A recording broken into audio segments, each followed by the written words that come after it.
Great to see everyone still here. Thank you for coming here. My name is Colin Benders. I'm Colin, hi. And I was asked here to do a little demonstration of what I've been working on these past couple of years. Some of you guys who live in Holland, maybe outside of that, might know me from a different project that I used to do a few years ago, which was called the Kiteman Orchestra. The Kiteman Orchestra was a big project that I started working on, I think when I was something like 18 years old. And this was something I was working on over the course for 3-4 years, preparing it in a room somewhere in Utrecht and building up with some friends of mine. And overnight it became this, it kind of blew up. I have a very little video explaining what it actually is, for those of you who don't know it. There we go, yes.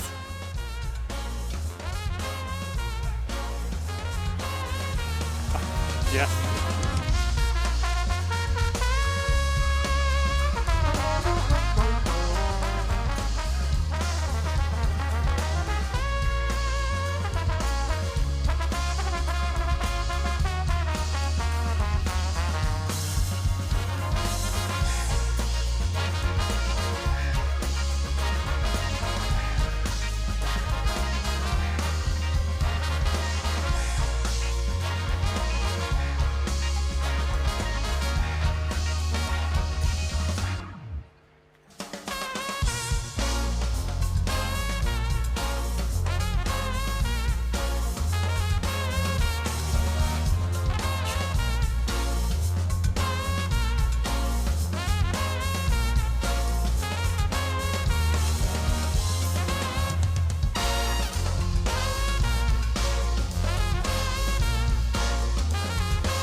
Very much love it to end the video right there.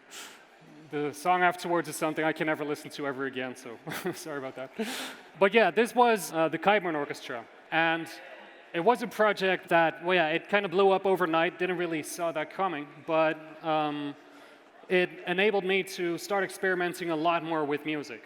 The main reason why I quit this project after 1 year, we've been touring for 1 year all over the place, and then I gave up on it because I felt like there was so much more to do with those guys. Like, I had a group of 25 professionally trained musicians, I had 10 rappers with me, and a lot of people working with me to try and make something cool with those people. But the music, in my eyes, was kind of lacking. I didn't feel it as much as when I started out with it. So instead of doing the same thing over and over again for the next couple of years, I decided to just quit it and go back to the studio and start working again.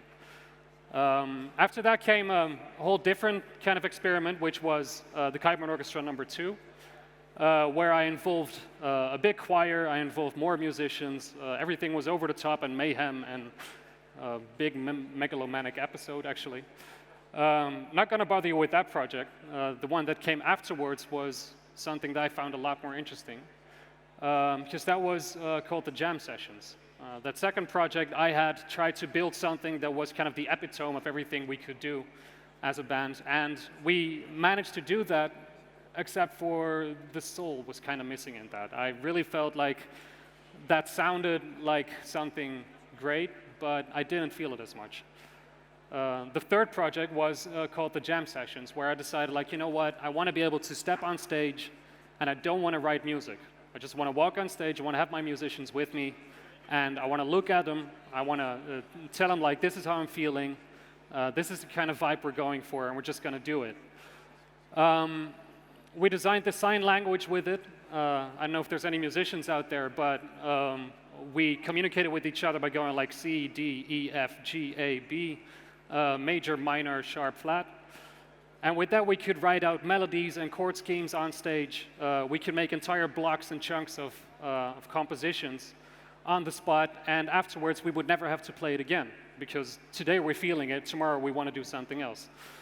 And this worked out fantastically. I still have about 50 hours of music that I still have to listen to of this project, because every day we recorded everything, and well, yeah, it's kind of like mind working right now, where I just have to go in, listen to an hour of music, take out the good chunks, and then I have something new to listen to. But the project works fantastically. There's a little bit of video I want to show of that one, which is the second video in the list. And this was, everything you're gonna hear in this one was actually improvised on the spot. So the, oh yeah, here, have a listen.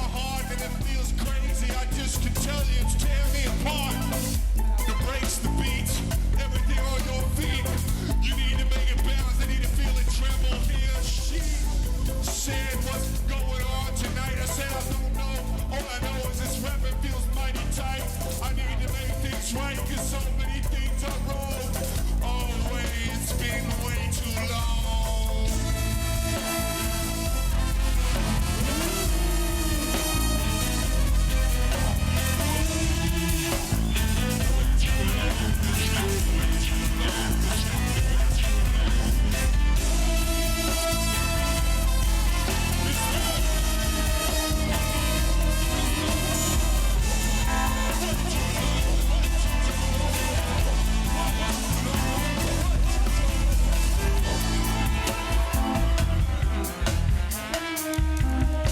Yeah.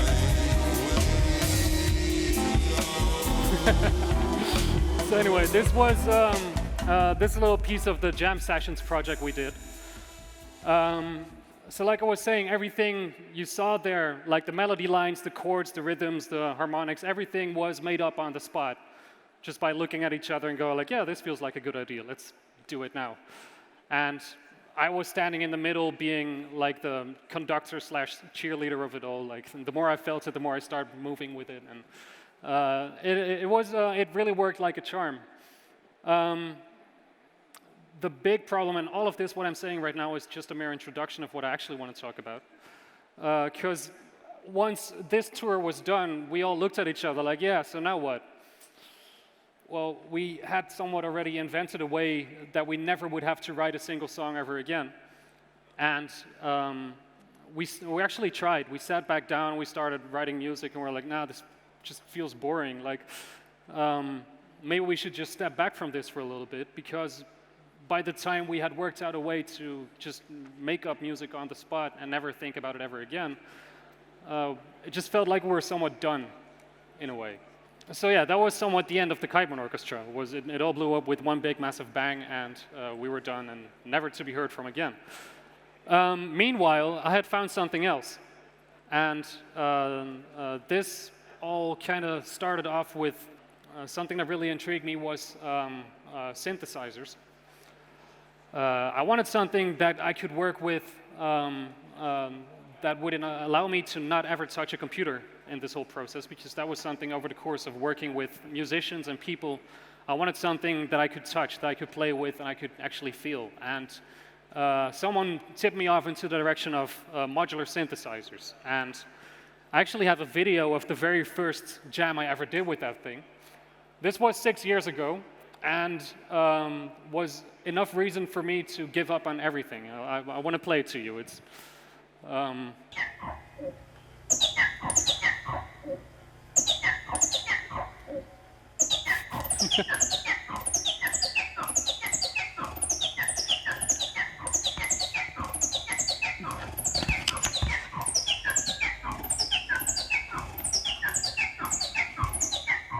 yeah. The thing was, I had got this instrument, and I had no clue how to work it. So all it did was actually make bird songs at me, and I had imagined to do like massive kind of bass lines and everything and wobbles and replace everything in the world, and it shall be grand. And this was all I got. But still, it intrigued me. It was like, well, I turn on this and something new happens, and then in the end, I just stood there in my studio, and every day I was just looking at it and trying a few cables and a few wires and going like, yeah, maybe this is cool. And at some point, I somewhat gave up. Like, didn't know how to work the thing, nothing worked, and I was like, yeah. But it was enough to intrigue me. Like, I was looking for something that would replace all my digital instruments, so that I wouldn't have to use a keyboard and mouse to make music, but actually could feel something. And I got something entirely else in return, namely a new instrument that I had to learn, something that I had to master. Like when I started playing trumpet about 30 years ago, or what is it, 25, I had to learn it. Like it took me 3 years before I could play Father John. And this thing took me 4 years to overcome the fear to actually touch the thing. And after that, it took me 2 more years to actually get some musical results out of it.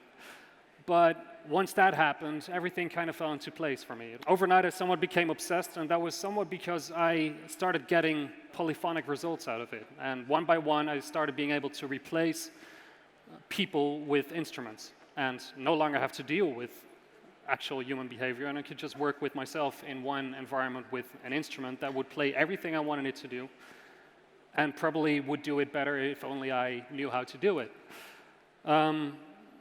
That's the next video I want to show you, is something that I was able to do 5 years later. And this is something I was doing live on stream. I will tell you a little bit more about that later. But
yeah, this is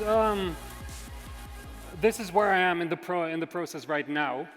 I'm pretty happy with the difference between that and 6 years ago, actually. But now it's, I mean, if I would still be doing bird songs with it, I could no longer justify still playing it. But it is sucking me in more and more. And this was a year ago, and I'm still just putting all my time in it that I can. But a little bit that I was saying earlier is this video you saw just now was done live on stream. Like a year ago, I decided, like, you know what? I don't want to wait anymore. I don't want to sit around and wait until I have the perfect song and listen to it myself and go like, yeah, maybe change this. I still had this jam sessions mentality going on, so I decided, you know what? I just want to fire up a camera and start streaming it. And that's actually what I did. I called a friend, and he hooked up a camera, and then a second one, and then a third one. Hooked it up to Twitch at first, into the creative community over there, which was a lot of fun. And from there on, I went into YouTube streaming, and then Facebook. And now I'm doing like 2-3 times a week, I'm doing these weekly Modular Mayhem jam sessions. And some of them span up to the length of like 4 to 12 hours of just jamming away with it, because there's no real need to build songs if everything can be made on the spot. I am still actually making songs right now, but I'm kind of keeping them for myself until I'm comfortable enough playing them. But until that time, I am just jamming away with it. And the whole process right now is being followed online. Like without a release or anything, it's starting to get to the point where I'm being invited and asked to actually do performances with it, which is super exciting and nerve-wracking at the same time. Like in 2 months, I'm playing at Awakenings Festival, which probably means that that apparently I'm a techno artist now. So I'm pretty nervous about that one, but it's gonna be fun, I guess. But yeah, the streaming aspect is something that's becoming more and more important to me. Like one major thing that we found out was that the community is lovely to interact with. Like, for example, people are right there all the time discussing the music, discussing what they're hearing, discussing what they're seeing, making funny remarks, whatever. I wanted to give them some sort of control. So at first I managed to give them camera control, where they would actually switch the camera positions and stuff like that. But later on it became more fun once we built a sequencer, which taps in directly to my modular system. And people were able to actually play the system with me. Like, this is one video of that. So what you're seeing right now is 50 people online who are jamming away with the beats on something that I was working on at the same time. That's where it comes in. So yeah, that's something I started doing, but I wouldn't always have it online, so at some point people started just using it to draw me pictures. Like, what is it? There's this little image where people are just signing their name or drawing hearts and stuff like that. And it started somewhat becoming a communication tool more than a musical tool. I don't know if you have any stills or something of that. You should. Yeah, like, for example, this. It's like at some point it's no longer about music, but just about people having fun with it. Like the other one I really like is the, oh yeah, well, whatever. You get the idea with that one. So this is an aspect that I kind of want to expand on and start doing more and more. Like at some point I was thinking about robot arms and actually have people patch the thing with me or doing, I don't know, whatever. Oh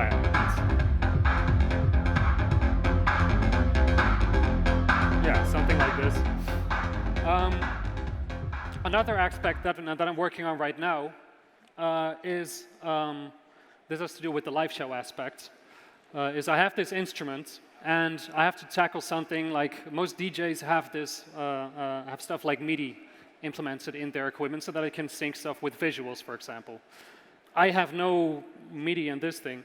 So I had to figure out a way how to sync up visuals and stuff like that with what I'm making here. So I sat down with the KBK visuals. Like they also work a lot with stuff like Hardwell, who was talking here earlier. Those guys are doing a lot of content for them. But they are developing this engine for me right now. If you can, I think that's number 6. They're developing an engine where everything that I send out of this thing will, in the end, translate into some sort of visual content. Over here, we didn't really have anything really to work with, but it gave me somewhat a proof of concept that every time when I hit a trigger on here, like a kick drum happens, and something blows up on screen, if the music, or if a waveform goes faster or slower, time progresses slower and faster, and there's not really a lot to watch or to look at right now in this one. But it was a very interesting beginning for me that at least the engine is working by now. And the visual content, we're working on that right now, and it's going to be pretty awesome. I'm pretty happy with that. Actually, next week, for those of you who are still here by then, in Rotterdam, we're going to be doing a very first test with this, actually live with screens and content and people and such.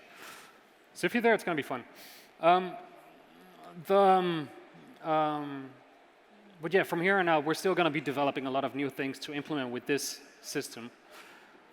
I do realize that I actually haven't told you guys at all what this instrument is.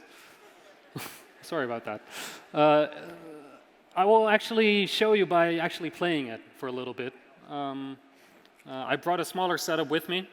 Usually I have my wall of little modules and bleepy boxes in the studio, but here I have a traveling setup. And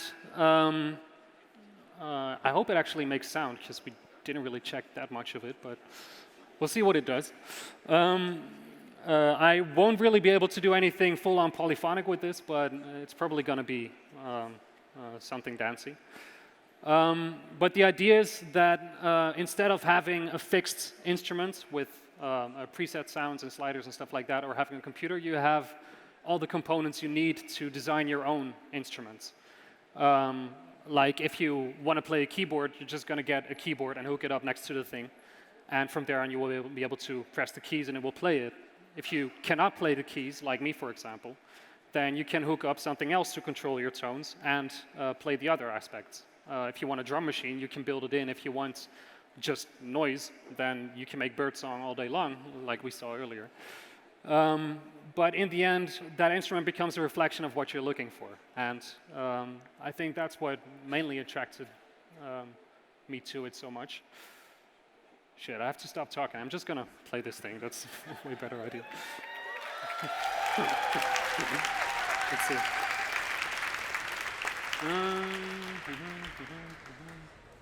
Let's see if we got this.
There we go.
Shit.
Yeah, fun. Anyway, it's okay.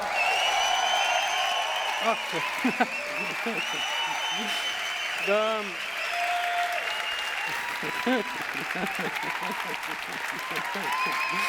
we're gonna.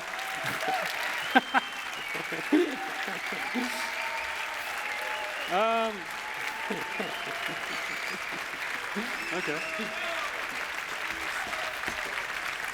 So yeah. I'm pretty happy sound actually happened just now. The fun is from here on out. You can of course do techno.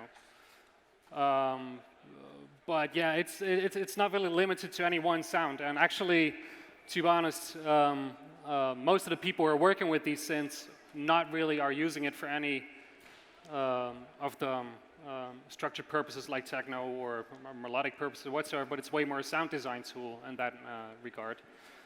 And I have somewhat decided, like, no, I want to play this thing for for the musical purposes of it that can more reflect to what I'm actually looking for. Wow, that was not a sentence at all. But anyway, I like it because it does all kinds of shit. And it's the whole techno aspect is one of the things that I'm really discovering with it these couple of days or the last year or so. On the other hand, I am way into the more melodic environment that you can work with this. So like, for example, I have this one track, which is the bonus feature, I think, on it. Like just this day today, it's the first track that I'm actually releasing with this thing, is coming out on the Late Night Sales label. And it's a remix for this artist called Sasha, DJ Sasha. Some of you might be familiar with his work. And they asked me to do a reconstruction of his song View 2 on his last Late Night Sales release. And yeah, I decided, like, instead of doing a remix with it, I wanted to do something more fitting to how I work. So I just reconstructed the entire track on the modular. And this is what it became. I'll play a little bit of this so you can get the half of it.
Bit about what's going to happen next. Right now I'm still heavily working on a couple of tracks, some sort of actual release with this project. You can follow the entire process as it happens on stream, because all the tracks are being built right there with the people who are watching it and are just chiming in like, yeah, this works, or nah, not do this one. So the streams will definitely keep on happening. I'm still way at the beginning of this entire process, so the first couple of shows are actually happening starting this summer. from here on out, I have no clue what's going to happen, but I'm just having fun as it goes, and we'll see. Thank you all for having me, and see ya.